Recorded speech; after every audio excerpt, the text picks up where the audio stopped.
Welcome back to the channel, Crime and Corruption, Truth and Theories. I'd like to take this moment to ask you if you haven't subscribed already to hit the subscribe button. It doesn't cost you anything and I don't gain anything. In the future, today we'll be taking uh, a step away from the Jessica Chambers case momentarily. Today I want to take the opportunity to cover an interesting article that I found, and it's kind of old, actually, about 10 years old. So some of you might have seen it or heard about it, whatever. I want to cover it's about pedophilia and pedophile rings in general.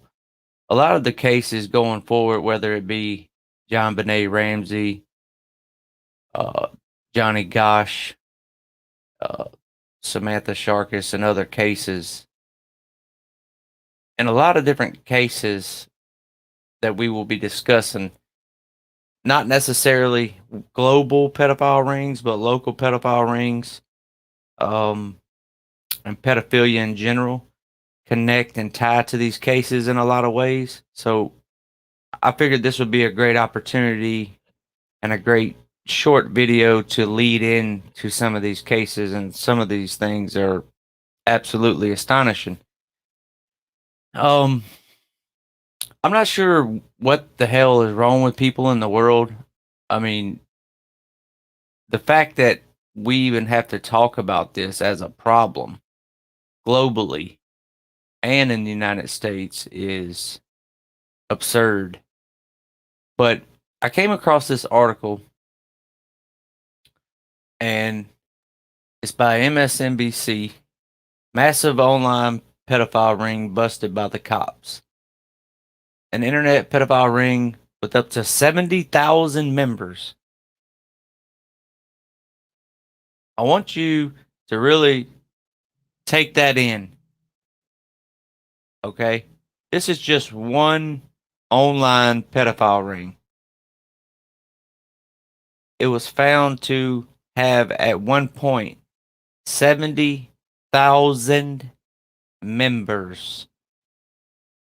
Thought to be the world's largest, has been uncovered by police, a security official said Wednesday. Now, like I said, this article is about 10 years old. I believe it was in March of 2011.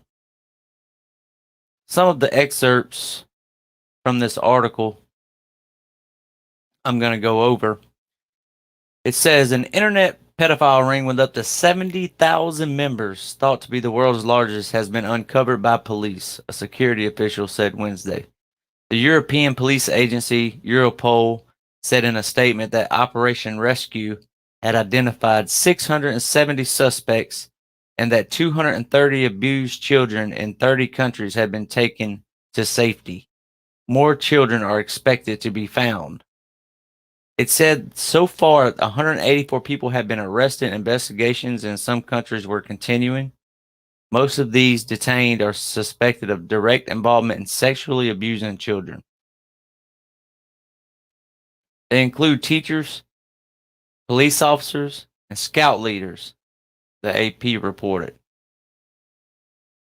One Spaniard who worked at summer youth camps is suspected of abusing some 100 children over 5 years.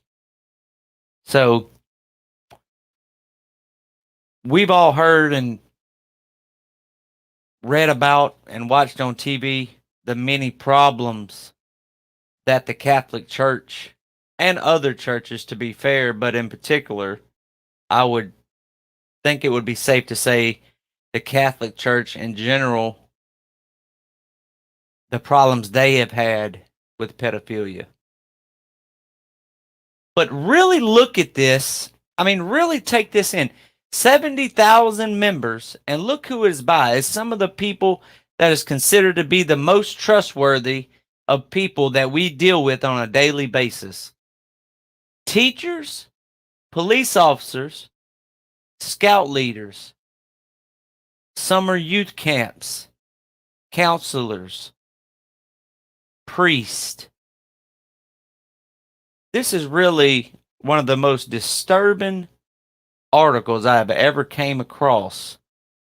I mean, this is one of those topics that everybody hears about it. A lot of people grow up and have certain experience with abuse of their own. I don't think we understand the reach and the range of this problem. I don't think we understand how close to home this problem is.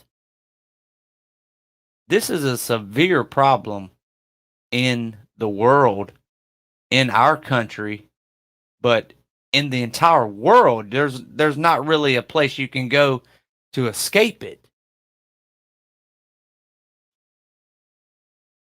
In one of my upcoming videos, and hopefully many to come, there's a couple of fellas that have a lot of research hours put into this topic. They own a website. I guess you could call them freelance journalists, but from my conversations I've had with them, I don't think you can find anyone better to cover this topic. And like I said, a lot of the cases going forward that we're going to talk about is going to involve pedophilia and pedophile rings. Continuing on to the next segment of this article, says the website operated from a server based in the Netherlands, and it at its height boasted up to 70,000 members worldwide.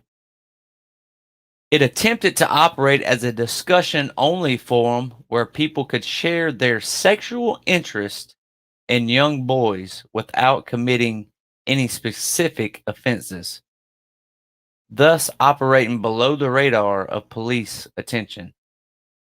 Having made contact on the site, some members would move to more private channels, such as email, to exchange and share legal images and films of children being abused. Computers seized from those arrested have harvested huge quantities of child abuse images and videos. At one point in this article, it talks about a lot of the ages averaging from 7 to 14, but some of the children were months old. Months. Along with mental illness in the world, lacks investing.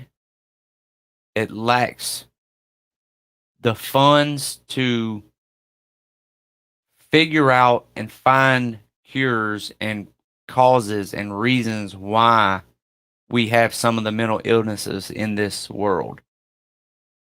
But one of the most, and I don't think you could classify it as anything else other than a mental illness.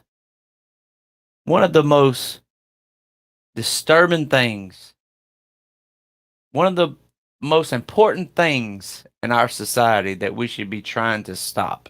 There's so many of them. One of the most important should be pedophiles. What makes a pedophile become a pedophile? What attracts an adult to an infant, to a child, to a preteen? What attracts? What percentage is an attraction? What percentage of cases of people that get locked up was just unfortunate circumstance? You know, false allegations, accusations, or what, don't get me wrong. I guarantee you there's a percentage where people were, because my buddy, I actually know a couple of people that was wrongfully accused about things like that. I've heard stories about stuff like that. The overwhelming majority of these cases, I would say probably 95%, is literal pedophile rings.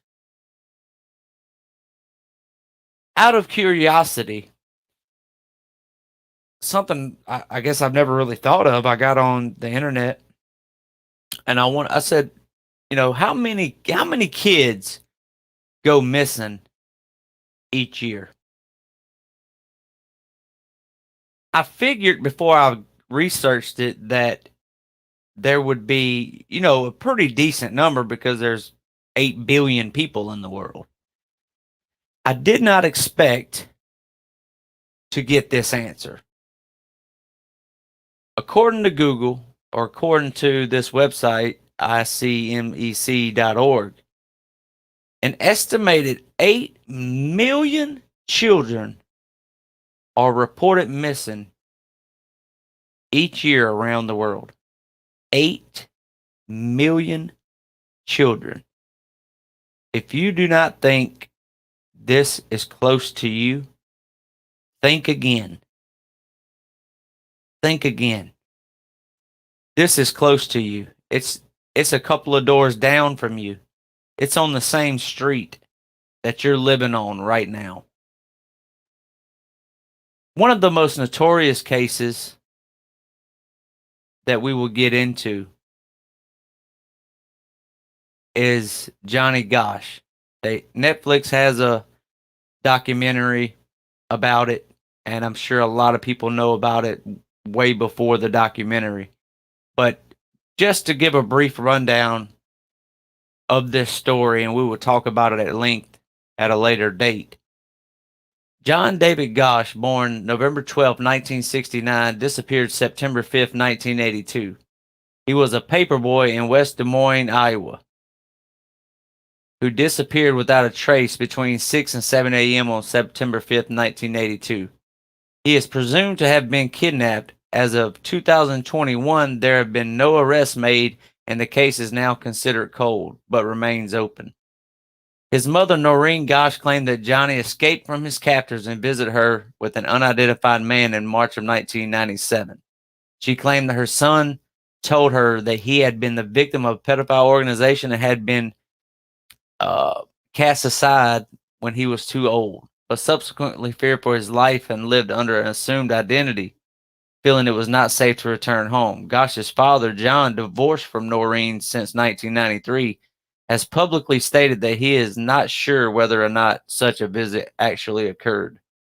Many have also speculated that the visit did occur, but it was someone else pretending to be Johnny.